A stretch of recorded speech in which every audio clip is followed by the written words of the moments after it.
शापित जंगल। सौरभ रात के वक्त अपने ड्राइवर जगन के साथ कार में मेबार जंगलों की ओर जा रहा था। वो एक बड़ा ही जाना माना आर्किटेक्ट था। मेबार जंगल के बीच में हसीन वादियों में बन रहे रिजॉर्ट के लिए उसे चुना गया था। रिजॉर्ट का काम शुरू हो गया था। काम करने वाले श्रमिक पहले ही वहां पहुंच गए थे।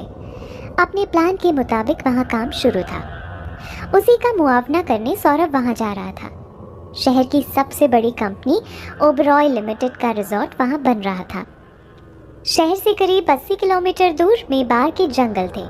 सुबह से निकले हुए सौरभ की कार बीच में खराब हो गई थी, इसीलिए उन्हें यहाँ आते हुए देर हो गई थी। कार रास्ते से जा रही थी, तभी जगन ने दाएं ओर लिखा हुआ देखा, मेबार जंगलों की ओर। उसने गाड़ी उन जंगलों के रास्ते मोड़ी। रास्ता बड़े बड़े घने पेड़ों से घिरा था। भयानक अंधेरे में जगन कार चला रहा था। सौरभ पीछे की सीट पर सो रहा था। अचानक जगन को गाड़ी के सामने खुले बालों वाली भयानक औरत दिखाई दी। उसने जैसे ही गाड़ी रोकी वो औरत गायब हो गई। उसका दिल जोर जोर से धड़कने लगा। उसको डर के मारे पसीने छूटने लगे, पर उसे लगा शायद वो उसका भ्रम था। उसने गाड़ी स्टार्ट की, पर गाड़ी स्टार्ट नहीं हुई। उसने बहुत कोशिश की, पर गाड़ी स्टार्ट नहीं हुई। उसने कार का दरवाजा खोला, तभी सौरभ की नींद टूटी और उसने पूछा, क्या हुआ जगन? जगन बोला, कुछ नहीं साहब, लगता है कुछ खराबी आ गई है, मैं आगे का इंजन चेक करता हूँ। सौरभ बोला, ठीक है, और फिर सो गया। जगन ने आगे का इंजन चेक किया और उसे ठीक करने में लग गया। थोड़ी देर बाद सौरभ की नींद टूटी। उसने सोचा, जगन को इतना टाइम क्यों लग रहा है? उसने कार का दरवाजा खोला। एक ठंडी हवा का झोंका आके उसको छू गया। ठंड के दिन थे, इसीलिए ठंडी हवाएं चल रही थी। सौरभ ने देखा जगन वहां नहीं था। वो थोड़ा घबरा गया। इन घने जंगल में जगन कहाँ गया होगा? तभी अचानक जंगलों में से जगन की चीखने की आवाज आई, बचाओ बचाओ। सौरभ उसकी चीख सुन के जंगल में उस ओर भागा। वो पागलों की तरह उसे ढूंढ रहा था। फिर से आवाज आई, बचाओ बचाओ। सौरभ उस तरफ भागा। उसने सामने जो देखा, उसके रोंगटे खड़े हो गए। अजीब से भयानक, करीब 20 से 25 चुड़ैल और प्रेत भयानक तरीके से जगन को जिंदा ही नोच नोच के खा रहे थे। कोई उसका पाँव चबा रहा था, कोई उसकी उंगलियां तोड़ के खा रहा था, कोई उसके पेट की अंतड़ियां खा रहा था। ये भयानक नज़ारा देख सौरभ की चीख निकल गई। ये उसने सबसे बड़ी गलती की थी। जैसे ही उसकी चीख निकली, सारी भयानक चुड़ैल और प्रेत उसकी ओर देखने लगे। सारे भयानक शैतान लग रहे थे। काली आंखें, जली हुई चमड़ी, भयानक नाखून, काले लंबे दांत, जानवरों जैसे भयानक आवाजें। किसी का पैर कटा हुआ तो किसी की एक आंख फटी हुई, किसी का हाथ कटा हुआ। सारे भयानक शैतान। सबने अजीब तरीके से सौरभ को घूरा और फिर उसके पीछे भागने लगे। सौरभ चिल्लाता हुआ आगे भागने लगा और पीछे उसके वो भयानक शैतान टोली। वो उस रास्ते पे आ गया जहाँ उसकी कार थी। वो भागे जा रहा था कि तभी पत्थर से उसका पैर टकराया और वो नीचे गिर पड़ा। सारे भयानक शैतान वहां पहुंचे। सारे घेरा बना के अजीब तरीके से घूरते हुए उसके पास आने लगे। तभी अचानक से सारे शैतान सौरभ से दूर जाकर नीचे जमीन पर गिर गए, जैसे वो किसी चीज के आने से डर गए हों। तभी सौरभ ने सामने देखा। सामने का नजारा देख उसका दिल दहक उठा। सामने उससे 2 गुना बड़ा एक शैतान खड़ा था। लाल घूरती हुई भयानक आंखें और उसके सारे शरीर से निकलते हुए भयानक रेंगते हुए काले भयानक कीड़े। वो सौरभ के पास आया और उसकी भयानक आंखों से देखते हुए बोला, ये जंगल मेरा है, यहाँ आने की तुम्हारी हिम्मत कैसे हुई? जो भी यहाँ आया है सबको मार दूंगा। फिर उस शैतान ने सौरभ का सर पकड़ा और अपना भयानक मुंह खोल के वो भयानक कीड़े सौरभ के मुंह में छोड़ दिए। धीरे धीरे वो सारे कीड़े सौरभ को अंदर से नोच नोच के खाने लगे। सौरभ बड़ा चिल्लाया, पर वहाँ उन शैतानों के सिवा और कोई भी नहीं था। कीड़ों ने उसका सारा बदन नोच खाया और फिर वापस उस शैतान के मुंह में चले गए। सौरभ भी मर चुका था, सिर्फ उसका सर और हड्डियां ही बची थी। वो भयानक रात गुजर गई। सुबह होते ही रिजॉर्ट का काम करने वाले श्रमिक वहाँ इकट्ठा हुए थे जहाँ सौरभ मरा था। वहीं थोड़ी दूर ही वो रिजॉर्ट बन रहा था। किसी ने उसको ऐसी मरी हुई हालत देख के सबको बुला लिया था। थोड़ी देर बाद पुलिस वहां पहुंची और जांच करने लगी कि ये कैसे हुआ। दोनों की लाशों को सरकारी अस्पताल पोस्टमार्टम के लिए भेज दिया गया। सारे श्रमिक काम छोड़ उसी जगह अभी भी इकट्ठा थे। पुलिस सबसे पूछताछ कर रही थी।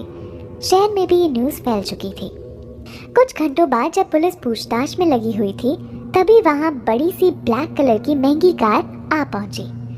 उस कार में से ओबरॉय लिमिटेड की मालकिन सेजल ओबरॉय निकली, अपनी असिस्टेंट रूही के साथ। सेजल, जो काफी यंग दिखाई देती थी, उसका एटीट्यूड काफी जानदार था। उसके पिता अनुराग ओबरॉय के एक्सीडेंट में मरने के बाद उसने कंपनी संभाल ली थी और बड़े शिखर पर लाके खड़ा कर दिया था। उसने अपने चश्मे से एक नज़र श्रमिकों पर डाली। सभी उसकी तीखी नज़र से डर वापस काम करने पर लग गए। वो पुलिस के पास आई और बोली, इंस्पेक्टर सौरभ हमारा बड़ा आर्किटेक्ट था। उसे जिसने भी मारा है 2 दिन में उसे ढूंढ लीजिए। मैंने कमिश्नर से बात की है, अगर पुलिस इसे सॉल्व नहीं कर पाई तो हम ये केस सीआईडी को दिलवा देंगे, पर उसे ढूंढ के रहेंगे जिसने सौरभ को मारा है। जब तक खूनी मिल नहीं जाता तब तक मैं यहीं बने हमारे गेस्ट हाउस में रहूंगी। फिर अपनी तीखी तेज तर्रार तरीके से चिल्लाते हुए वो कार में बैठ गई। पोस्टमार्टम रिपोर्ट आ गई थी, पर उनके शरीर पर किसी के भी निशान नहीं मिले। किसी चीज ने बुरी तरह से उनको नोचा था। पुलिस को और छानबीन करने को बोला गया था। 2 दिन हो गए थे, अब तक कुछ पता नहीं चला था। सेजल ने कमिश्नर से बात करके ये केस अब सीआईडी को सौंपने को कहा था। बड़ा केस होने के कारण कमिश्नर ने तुरंत केस सीआईडी को दे दिया था। सीआईडी के जाबाज ऑफिसर्स विनोद शुक्ला की टीम को ये काम सौंपा गया था। वो लोग वहां पहुंच गए थे। उस टीम में अमन, वेदांत, दीक्षाली, सिद्धार्थ, दीप्ति और विनोद जी थे। कई दिनों तक जांच की गई, पर कुछ भी पता नहीं लग रहा था। वो लोग भी हैरान थे, उन्हें कहीं भी कोई निशान नहीं मिल रहा था। ऊपर से कमिश्नर और पॉलिटिकल नेताओं से उन्हें ये केस सॉल्व करने का प्रेशर भी बना हुआ था। विनोद शुक्ला की टीम ने अब तक सारे केस सॉल्व किए थे, पर ये केस में उन्हें कोई मदद नहीं मिल रही थी। फिर कुछ दिन बाद एक और घटना हुई। राजू, जो एक श्रमिक था, वहाँ काम करने वाला, जब वो रात में सो रहा था अचानक जाग गया।